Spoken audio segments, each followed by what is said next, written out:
Welcome into Drew's Daily Diamond for Wednesday, June 5th, 2024. I am Drew Martin breaking down the slate of games. We got some day action, some prime time, and some West Coast late night games to get into. Let me know in the comments below where you agree, where you disagree, what your MLB picks are for the Wednesday slate as we get into it here. First game up, 1:35 Eastern in Fenway Park. It is the Boston Red Sox hosting the Atlanta Braves. Schwellenbach going for the Bravos. Nick Pivetta for the Red Sox. -110, the slightest of favorites. That is Boston at home. 9 in the hook, the total, depending on where you're shopping. The Atlanta Braves come in 10 games over 500. They have won 2 straight in this series. Boston, a game under 500, and also 5 games under 500 at home. For whatever reason, they haven't been playing that great of baseball in Fenway. Pivetta on the hill here for the Sox. 4 ERA and FIP, 42-7 strikeout to walk ratio is not bad. But his last time against the Braves, it was about a month ago, May 8th. He only lasted 4 innings, giving up 7 hits and 5 earned runs. So past performance here against this Braves lineup, not all that great. He got knocked around a bit.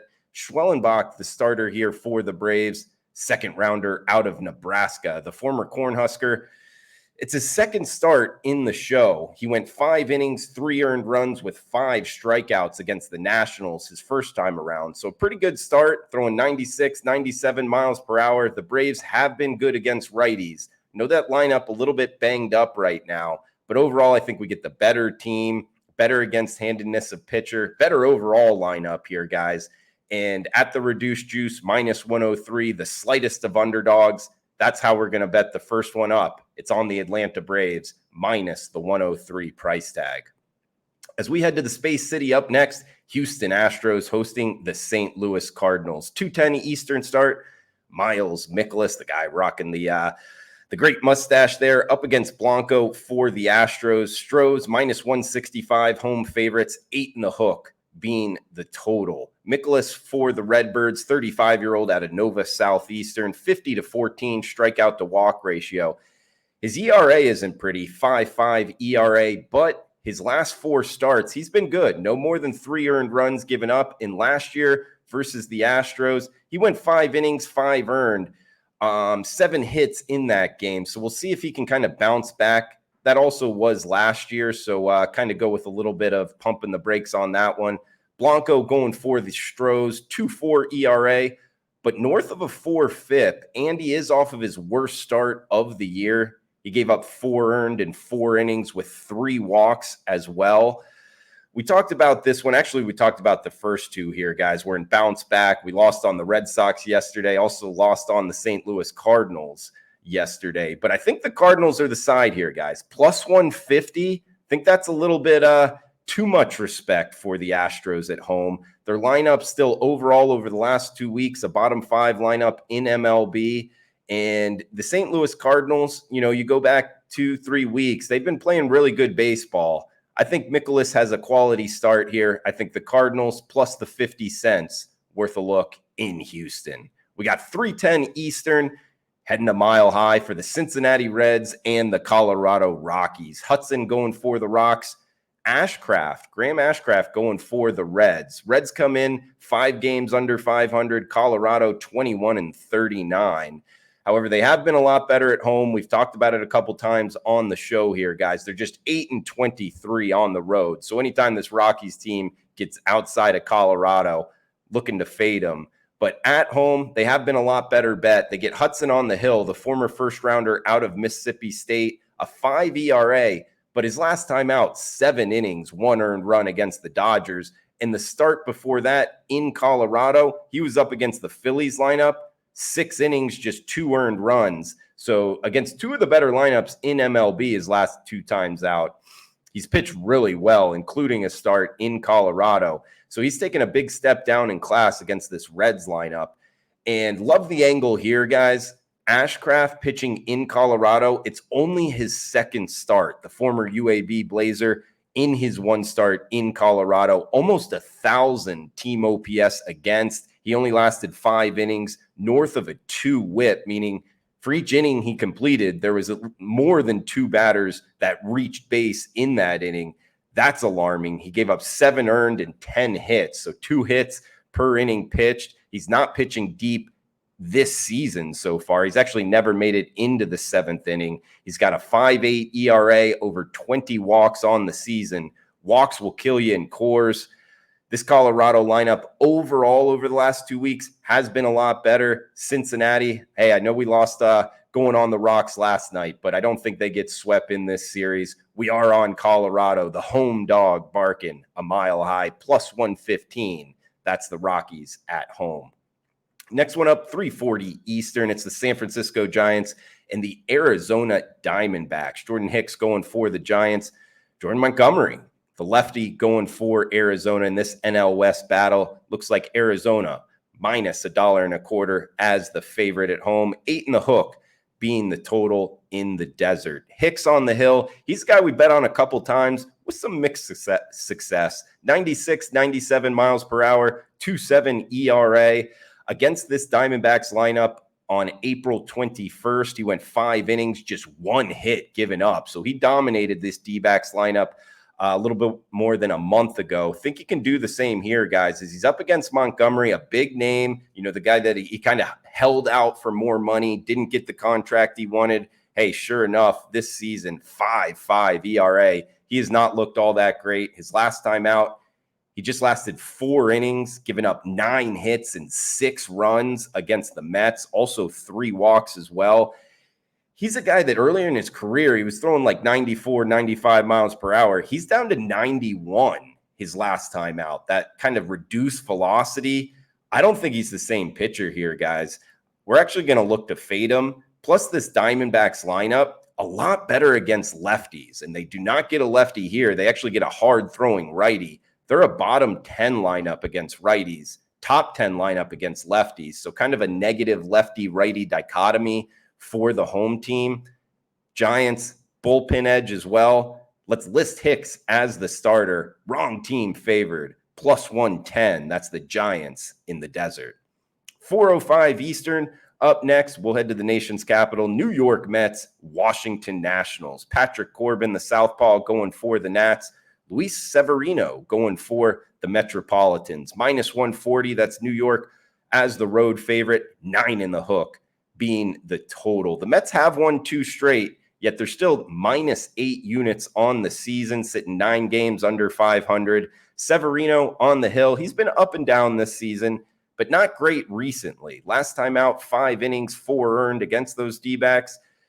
And Patrick Corbin going for the Nationals, yes, just 1-6 on the season, near a 6 ERA, but he's been a lot better of recently. And I like betting baseball. What have you done for me recently? Well, he's given back-to-back 6-inning quality starts against Cleveland and Seattle. So I think he can manage this Mets lineup. We get a big bullpen edge with the Washington Nationals. And if you've been watching the show, guys, Nationals, even though we lost on them yesterday, they've been a golden goose for us. Big bullpen edge as well. They're up 9 units on the season. It's the Nationals as the home dog, plus 125. As we head to the night slate, up next, PNC Park, as you can see behind me. It's the Pirates with Paul Skeens on the hill up against the LA Dodgers. James Paxton, the lefty, going for the Dodgers. 8 being the total, minus 112. That's the Pirates at home. This is a 6:40 Eastern start. Dodgers come in 38-24 on the season, but because of all the juice you're having to lay with the Dodgers, they've actually been a little bit of a money burner, minus 2 units on the season. Just yesterday, one of the games we won with the dog, Pittsburgh, it was, plus 165? They blanked the Dodgers lineup. 0 runs scored for this LA offense. Now, pitching-wise for Paxton, he does have a pretty ERA, 3.2 ERA, but over a 5 FIP, meaning he's working himself out of some trouble. Not that he can't continue to do that. His last time out, just 3 innings. In the angle from yesterday, remember the Dodgers against power pitchers, the guys that throw really hard, they've struggled a little bit. They're 50 OPS points less against guys throwing over 94, 95 miles per hour, and they're getting one here. Actually, this Pittsburgh starting rotation is not a good matchup for the Dodgers bats. Even though LA, the better team overall, against the hard throwers, they've struggled. Paul Skeens, man, he's throwing triple digits a lot of the time. So I think he's going to have a pretty good start here. He's had 4 starts in the show. If you haven't seen Paul Skeens pitch, he's the #1 overall pick last year. A lot of fanfare behind him. The former LSU Tiger, go Tigers, 4 starts in the show, 2.4 ERA and 2.4 FIP, 30-5 strikeout to walk ratio. He's gone at least 6 innings in 3 straight starts.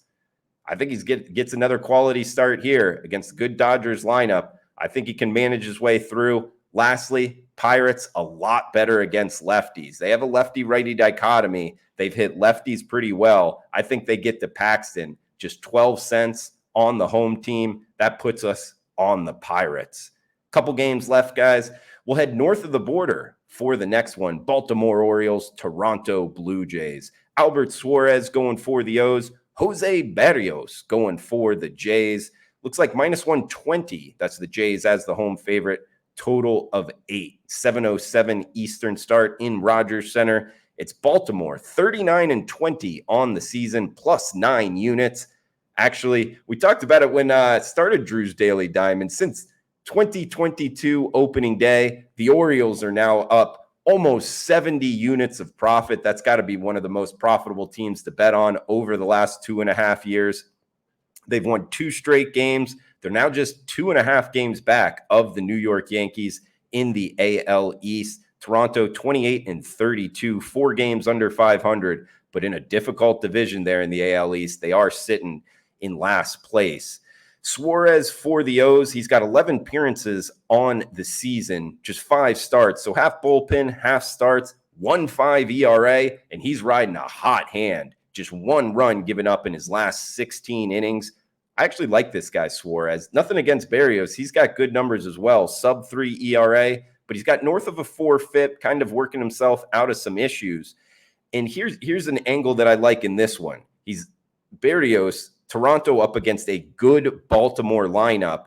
And in his last 3 starts, he faced Pittsburgh, Detroit, and the Chicago White Sox. I would say 3 subpar lineups, particularly against righties. And now he's up against one of the best lineups in MLB, actually the hottest lineup over the last 2 weeks by Team OPS, a top 3 lineup overall in Baltimore. I think he's going to struggle. This is a big step up in class. I think the Baltimore bats get to him. Big bullpen edge here for the O's. Wrong team favored north of the border. That puts us on Baltimore plus the 110. Guys, a reminder to comment below what your MLB picks are, where you agree, where you disagree. All is welcome. Hey, your thoughts on this Major League Baseball betting scandal? Lifetime ban for the San Diego Padres. What your thoughts are on, you think that's kind of the right penalty? Do you think it's too harsh? What they should be doing? A couple minor leaguers suspended for a year. My quick thoughts on it are, this is tough for MLB and Rob Manfred. And I haven't really been a big fan of Rob Manfred, but I feel like you have to do this. You can't have guys betting on Major League Baseball.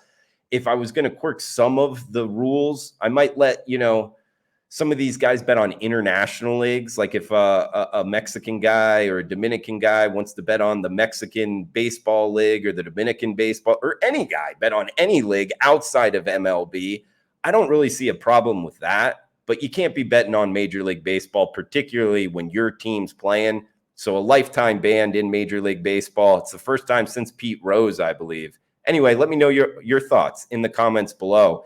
Interested to hear what everybody's got. But last game up, back on the field here. Last game for the card, 9:38 Eastern start, 6:38 local time in Southern California. It's the San Diego Padres at the LA Angels. Dylan Cease on the hill for the Friars. Jose Soriano going for the Halos. 7 in the hook being the total, -142. That's the San Diego Padres. So I'm talking in the 8 a.m. Eastern hour here. I'm actually in the Mountain West time down in the Gulf Coast of Mexico. But Dylan Cease, he's a guy that we've been looking to bet on pretty much all season long. His last 3 starts against the Braves, the Yankees, and the Royals, three of the better lineups, in my opinion, in MLB. So he's taken a step down in class against the Angels. He's got a 3.4 ERA, 87 strikeouts on the season, and just 71 innings pitched. So way more than a strikeout an inning, and less than 50 hits given up, and more than 70 innings pitched. Those are some good numbers, even though his ERA isn't that sexy. 97, 98 miles per hour. I think Cease has a great start here. Soriano going for the Halos. Back-to-back 4 earned runs given up in his last 2 starts. He's a guy that started the season in the bullpen, 25-year-old Dominican, 6'2", slender build, 170 pounds. I think he actually struggles against this Padres lineup because the Padres, the number 2 hitting lineup against righties and against lefties, they're bottom 5. So we want to be betting on the Padres against righties, fading them against lefties. They get a righty here. And the Angels, second worst record in the American League, 23-38. They have won 2 straight. We lost on them last night. I don't think we're going to lose on them again tonight. They're just 9-21 at home. For whatever reason, they've struggled in Anaheim. I think they struggle again tonight against the Padres team that's been great on the road, 19-13 road Warriors. That puts us on the Pods minus the 142 price tag. Guys, that's going to do it for Drew's Daily Diamond for Wednesday, June 5th. We'll be back with Thursday's show. Stay tuned for that. If you could smash that like button, comment below, guys. It helps out the algorithm. Thanks for tuning in. Cash those tickets.